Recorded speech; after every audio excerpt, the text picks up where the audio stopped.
Listen to The Breakfast Show, and we're going to have Brad Moodie joining us. We're going to continue the discussion lesson on the Nephilim. So today's the day we're going to talk about that very interesting topic. And Brad is going to walk us through here. We were looking at some perplexing scriptures, Lawson.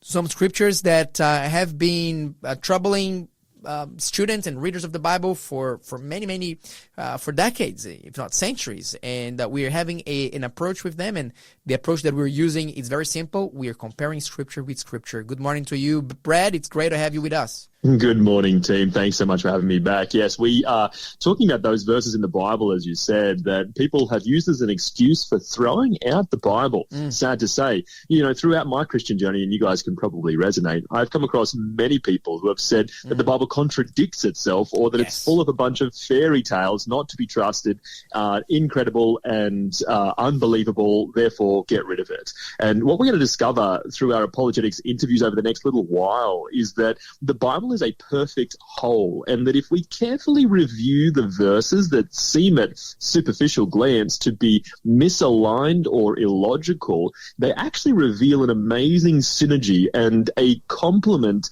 rather than a contradiction. And as you mentioned, one of the big ones that we need to address early on is this idea of the Nephilim, Genesis chapter 6 and verses 1 through to 4.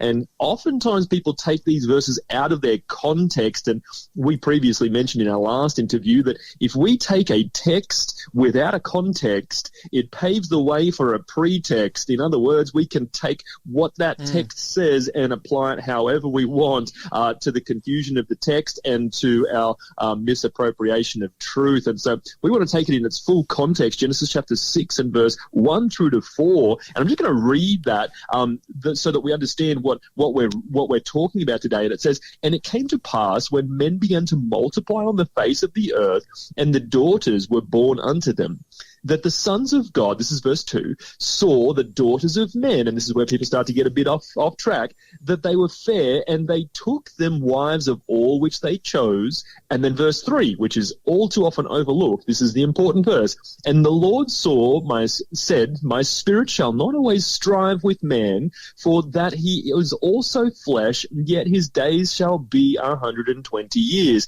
And then they jump straight to verse 4, and it says, "There were giants in the earth in those days, and also after that, when the sons of God came into the daughters of men, and they bare children to them, the same became mighty men which were of old, men of renown." And so people have, just for those who aren't familiar with the misunderstanding of this verse, people have interpreted this verse to refer to angels that came down and married women. Now, before explaining this passage, we do need to acknowledge that there are indeed verses throughout the scriptures that refer to the celestial beings as sons of God. Just to give you a couple of examples, we have one in the book of Job where the sons of God present themselves to the throne of God and Satan comes amongst them. That's Job chapter 1 and verse 6 and 7. But with that said, it is not solely used for celestial beings, this idea of the sons of God. The same expression of sons of God is used in the rest of the Bible when speaking about the faithful children of God on the earth. And you guys might have a verse or two. You can feel free to jump in, but I've just got one or two here I want to just share. In John chapter 1 and verse 12, it says, "But as many as received him, to them gave he power to become the sons of God." Obviously talking about those that believe on his name, it goes on to say.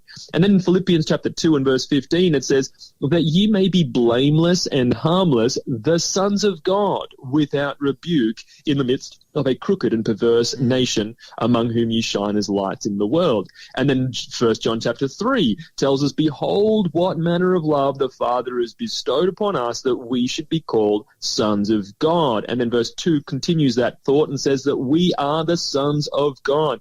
So what we need to take into account when we're talking about this idea of whether or not these were angels that came down, because we can obviously take either way. There is a potential interpretation for either way when we read the text at face value. But we need to just apply a little bit of logic, which we're going to do in just a few moments. But I want to just clarify that after the flood, there were two groups of people that developed. There was the line of Seth and the line of Cain.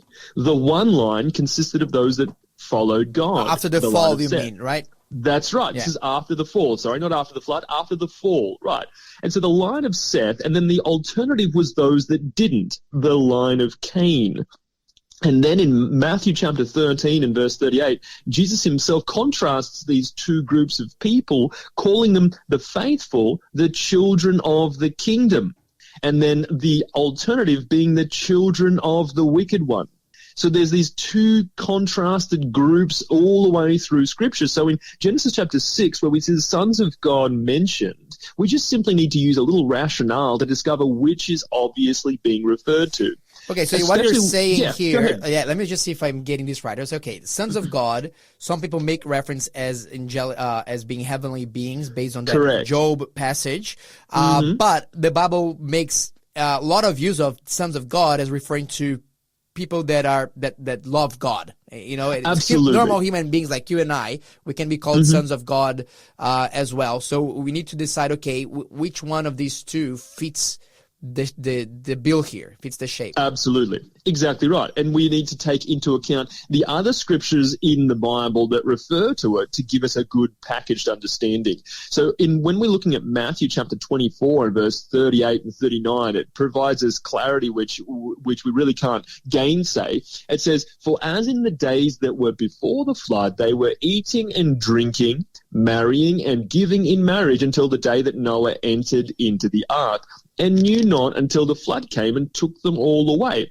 So also shall the coming of the Son of Man be." Now notice that Jesus is not referring to angels in the passage, but ill-prepared humans that were marrying and giving in marriage. And then Jesus himself clarifies a couple of chapters before this, where he says that in the resurrection they neither marry nor are given in marriage, but are as the angels of God in heaven. Matthew 22, verse 30. So point and case, angels do not marry. To reiterate this point, Luke says in chapter 20 and verse 34, Jesus answering said unto them, the children of this world marry and are given in marriage, but they which shall be accounted worthy to obtain the world, and the resurrection from the dead, neither marry nor are given in marriage. So according to Jesus, man is the only one capable of reproductions. Angels do not have this prerogative in Scripture. Can we say this though? Okay, let me. Okay, I think that you're painting a clear picture for me here, but at the same time, let me ask you some. Let me throw you some curveballs if I can. Yes. Okay? Someone could say this. Yeah, it's true, but what if the sons of God is a reference to demons who are not like the angels who like to do God's will? And number two, why then would Genesis use that expression, the sons of God versus the daughters of man? Because Jesus also called himself, the son of man. It's not necessarily a negative thing here. And why not the sons of God saw the daughters of the evil one, for example, and they were beautiful. So how do we get out of, and I'm seeing here that you're presenting a very weighty evidence, but I'm wondering, what about those points? How would you address these? Great question. I love it. That's great. You're asking what I'm sure the listeners are thinking as well, who perhaps have had this perspective. So first point, you mentioned about the demons. Perhaps they're not necessarily the sons of God in the righteous sense of the righteous angels, but these are the wicked angels that have fallen and decided that they loved men and decided that they were going to have children with them. Well, the reality is that Jesus says that the angels do not marry. In other words, they do not have that capacity for what we know of intimacy between husband and wife. Like, they do not have that prerogative. They don't have that capacity. So that's immediately taken out of the picture from Matthew chapter 22 and verse 30, which says that the angels of God do not marry, and so these would be of the same nature as the angels of heaven, even though they may have fallen into sin and have become demonic, unfortunately for them. Now, the second point that you raised was regarding, just remind me of that one again. It was to do with the daughters of men. And again, have that contrast, sons of God versus daughters of men. Because Jesus called himself the Son of Man. That's right. Yes. Daughters of men is not necessarily saying that they were wicked or they were not followers of God, or it's not saying, for example, the daughters of Cain or something. Yeah, look, and look, that brings us to our main point, and this is what we really need to address. I'm gonna answer that. It's gonna sound like we're coming around a little bit from the side, but just follow with me here, okay? So before the flood, there were two distinct classes of people that developed. There was the righteous, and there was those that were called the sons of the wicked. These are the ones that Jesus refers to as the children of the resurrection and the children of the kingdom. The two classes began to marry, which contributed to a diluting of the spiritual condition of the righteous. And the end result, if you take note of the context once again, was the flood, because the wickedness of men increased so dramatically that it ended up with God having to destroy the world and saving just those 8 people in the ark. So remember what we determined with as far as the text without a context is a pretext. The context of the verse is verse 5. We need to clarify. What does verse 5 say? It says, "And God saw the wickedness of men was great in the earth, and every imagination of the thoughts of his heart was only evil continually." So the context and the principle of the text, the main focus of the text, is that the intermarrying of those that are striving towards God and those that are not has an effect directly upon spirituality. And this pattern is repeated through Scripture again and again, such as Numbers 31 that talks about the apostasy at Baal Peor. And then we have in Judges 14 verses 1 through to 3 talking about Samson, who also diverted from the track of maintaining the purity of his spirituality when selecting a woman of the Philistines. So this is a theme. This is a recurring theme. This exactly, it's a recurring marrying with an theme unequal Scripture. spiritual yoke.